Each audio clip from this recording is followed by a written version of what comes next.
नमस्कार दोस्तों, स्वागत है आपको हमारे channel only study Mishra sir में। चलिए हम पढ़ते हैं 2 जून का करेंट अफेयर्स।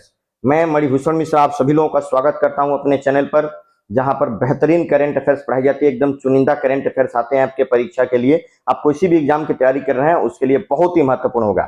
चलिए हम शुरुआत करते हैं आज के पहले प्रश्न से। पहला प्रश्न है, भारतीय वन्यजीव संस्थान wild life institute of India की रिपोर्ट के अनुसार गंगा नदी में बेसिन में कितनी डॉल्फिन है? तो गंगा नदी बेसिन में कितनी डॉल्फिन है? लगभग 4000 गंगा नदी बेसिन में डॉल्फिन बताई गई हैं। ये जो गंगा नदी डॉल्फिन है इसको गांगेय डॉल्फिन कहते हैं और ये भारत का राष्ट्रीय जलीय जीव है, नेशनल वाटर एनिमल है, जिसको 5 अक्टूबर 2009 को घोषणा की गई थी। ये बात भी याद रखिएगा। अब इनकी संख्या बताई गई है 4000। गंगा नदी बेसिन, गंगा नदी बेसिन क्या है? गंगा और उसकी सहायक नदियों का जो भी एरिया है उसको गंगा बेसिन के नाम से जाना जाता है। अर्थात गांगेय डॉल्फिन गंगा और उसकी सहायक नदियों में पाई जाती हैं। आगे इसकी डिटेल देखते हैं। भारतीय वन्यजीव संस्थान के अनुसार गंगा नदी बेसिन में 4000 से अधिक डॉल्फिन हैं। गंगा नदी और उसकी सहायक नदियों में पाई जाने वाली 4000 नदी डॉल्फिन में से 2000 से अधिक उत्तर प्रदेश में पाई जाती हैं। उत्तर प्रदेश में डॉल्फिन मुख्यतः चंबल नदी में पाई जाती हैं। चंबल जो है यमुना की सहायक नदी है, यमुना गंगा की सहायक नदी है। तो उत्तर प्रदेश में मुख्यतः चंबल नदी में डॉल्फिन पाई जाती हैं। गंगा नदी डॉल्फिन, जिसे अंधी डॉल्फिन के नाम से जानते हैं या इसको स्थानीय स्तर पर गंगा सूंस कहते हैं, चाहे हीहू के नाम से भी जाना जाता है, इसका वैज्ञानिक नाम है प्लेटेनिस्टा गंगेटिका। ये बात ध्यान रखिएगा, वेरी वेरी मोस्ट इंपॉर्टेंट है। भारत का राष्ट्रीय जलीय जीव। भारत में हर साल 5 अक्टूबर को राष्ट्रीय डॉल्फिन दिवस भी मनाया जाता है। ये बात भी आप ध्यान रखिएगा। भारतीय वन्यजीव संस्थान के बारे में देखते हैं। भारतीय वन्यजीव संस्थान, जिसका गठन 1982 में हुआ था और मुख्यालय देहरादून उत्तराखंड में है। ये सारे प्रश्न आपको याद रखने हैं। अगला प्रश्न देखिए, संयुक्त अरब अमीरात ने किस देश के राजदूत को प्रथम श्रेणी स्वतंत्रता पदक से सम्मानित किया है? तो उत्तर हो जाएगा पराग्वे। पराग्वे के जो राजदूत हैं उसको संयुक्त अरब अमीरात ने प्रथम श्रेणी स्वतंत्रता पदक से सम्मानित किया है। संयुक्त अरब अमीरात के राष्ट्रपति शेख मोहम्मद बिन जायद अल नाहयान ने यूएई में पराग्वे गणराज्य के राजदूत जोस अगुएरो अविला को स्वतंत्रता के प्रथम श्रेणी पदक से सम्मानित किया। ये बात आप ध्यान रखिएगा, महत्वपूर्ण होगा। पराग्वे के बारे में जानिए। पराग्वे जो है एक दक्षिण अमेरिकी महाद्वीप का देश है, ब्राजील के साथ इसका सीमा लगता है और इसकी राजधानी असांसियन है। मुद्रा जो है गुआरानी है। तो ये आप याद रख लेंगे। पराग्वे स्टैटिक जीके से जुड़े हुए प्रश्न परीक्षा में आते हैं। अगला प्रश्न देखिए, अंतरराष्ट्रीय ओलंपिक समिति ने किस खेल प्रतियोगिता में भाग लेने वाले एथलीटों को प्रेरित करने के लिए लेट्स मूव इंडिया नाम की एक पहल शुरू की है? तो इसका वो जवाब हो जाएगा पेरिस ओलंपिक खेल 2024। पेरिस ओलंपिक खेल 2024 में भाग लेने वाले जो भारतीय एथलीट हैं उनके लिए लेट्स मूव इंडिया नाम की एक पहल शुरू किया गया है। चलिए अब इसके बारे में और इसका डिटेल देखते हैं क्या है। अंतरराष्ट्रीय ओलंपिक समिति आईओसी ने रिलायंस फाउंडेशन और अभिनव बिंद्रा फाउंडेशन के सहयोग से लेट्स मूव इंडिया अभियान शुरू किया है। इसका उद्देश्य पेरिस ओलंपिक के लिए जाने वाले खिलाड़ियों को प्रेरित करना है। ओलंपिक खेल 26 जुलाई से 11 अगस्त 2024 तक फ्रांस में खेले जाएंगे। तो इस बार जो 24वां ओलंपिक हो रहा है वो फ्रांस में हो रहा है, फ्रांस के पेरिस में आयोजित किए जाएंगे। पिछले बार जो है जापान के टोक्यो में हुआ था 2020 में, क्योंकि कोरोना कारण 2020 में नहीं हो पाया था, 2021 में हुआ था, लेकिन 2020 ही कहते हैं। टोक्यो ओलंपिक 2020 और पेरिस ओलंपिक 2024। 2028 में जो ओलंपिक होगा, 2028 का ओलंपिक आप लोग बताइए कहां होगा, बहुत ही महत्वपूर्ण है। 2028 में कहां ओलंपिक आयोजित किया जाएगा? इंटरनेशनल ओलंपिक समिति के बारे में जानिए। इसका स्थापना 23 जून 1894 को हुआ था। इसका मुख्यालय लॉजेन स्विट्जरलैंड में है और इसके अध्यक्ष थॉमस बाक हैं। ये याद कर लीजिएगा। अगला प्रश्न देखें, हाल ही में अंतर्राष्ट्रीय स्टील सम्मेलन 2024 का आयोजन कहां किया गया है? इसका आयोजन किया गया है रांची में। अंतर्राष्ट्रीय स्टील सम्मेलन का आयोजन रांची में किया गया है। ये बहुत महत्वपूर्ण प्रश्न होगा, आप जरूर याद करिए, परीक्षा में 100% आएगा। मेकॉन लिमिटेड ने सेल के साथ, सेल SAIL स्टील अथॉरिटी ऑफ इंडिया लिमिटेड, सेल के साथ मिलकर इस्पात मंत्रालय भारत सरकार के तत्वावधान में 30 और 31 मई 2024 को झारखंड के रांची में स्टील पर 2 दिवसीय सम्मेलन का आयोजन किया है। ये बात ध्यान रखिएगा। और स्टील उत्पादन में देखा जाए तो स्टील उत्पादन में भारत जो है चीन के बाद दुनिया में दूसरा स्थान रखता है। चीन पूरे दुनिया के स्टील उत्पादन का 55% के आसपास लगभग अकेले उत्पादित करता है, जबकि भारत 6 से 7% उत्पादन के साथ दूसरे नंबर पर, तीसरे नंबर पर जापान है।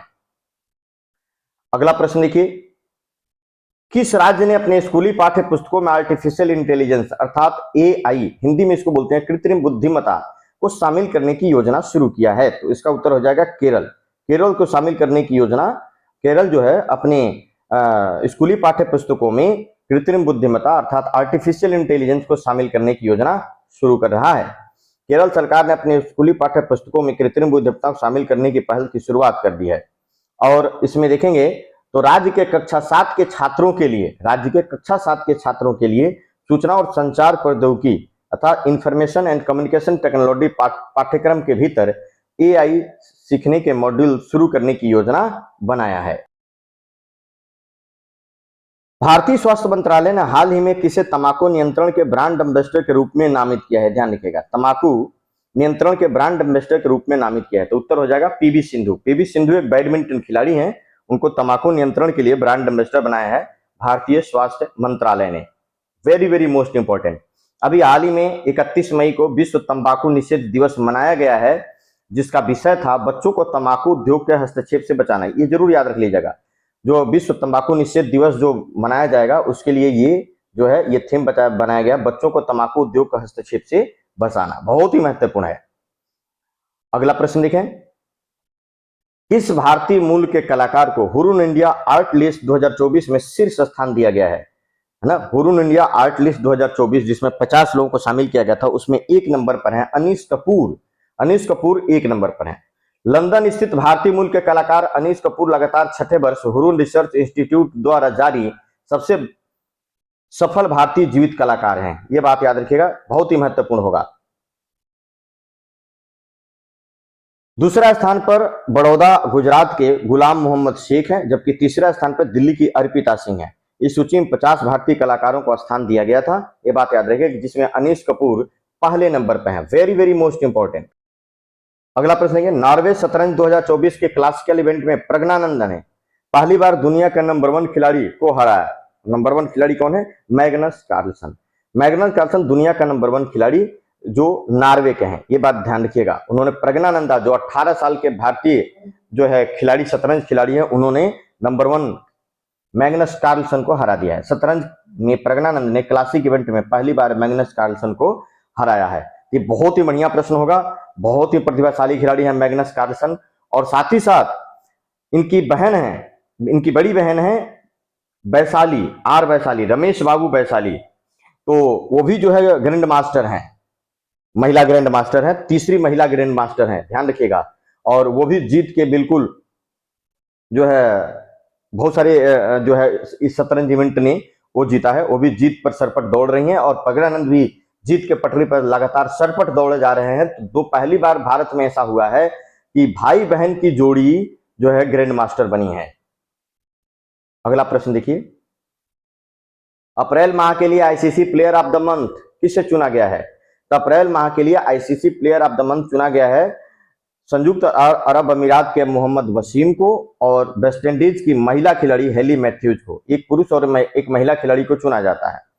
तो यूएई पुरुष टीम का कप्तान मोहम्मद वसीम को तथा वेस्ट इंडीज महिला टीम की कप्तान हेली मैथ्यूज को अप्रैल महीने के लिए ICC player of the month चुना गया। तो ये बात जरूर ध्यान रखिएगा, महिलाओं में हेली मैथ्यूज वेस्ट इंडीज की कप्तान, जबकि यूएई के पुरुष कप्तान मोहम्मद वसीम को अप्रैल माह के लिए प्लेयर ऑफ द मंथ चुना गया है। अगला प्रश्न देखें, और आज के सेशन का अंतिम प्रश्न, वेरी वेरी मोस्ट इंपॉर्टेंट, बहुत ही महत्वपूर्ण होगा आप लोगों के लिए। हाल ही में कर्मचारी चयन आयोग एसएससी के अध्यक्ष पद पर किसे नियुक्त किया गया है? तो एसएससी का अध्यक्ष नियुक्त किया गया है राकेश रंजन को। ये आप जरूर याद रखेंगे, बड़ा ही महत्वपूर्ण प्रश्न होगा। राकेश रंजन मणिपुर कैडर के 1992 बैच के आईएएस अधिकारी राकेश रंजन को कर्मचारी चयन आयोग का अध्यक्ष नियुक्त किया गया है ना, ये ध्यान रखेंगे।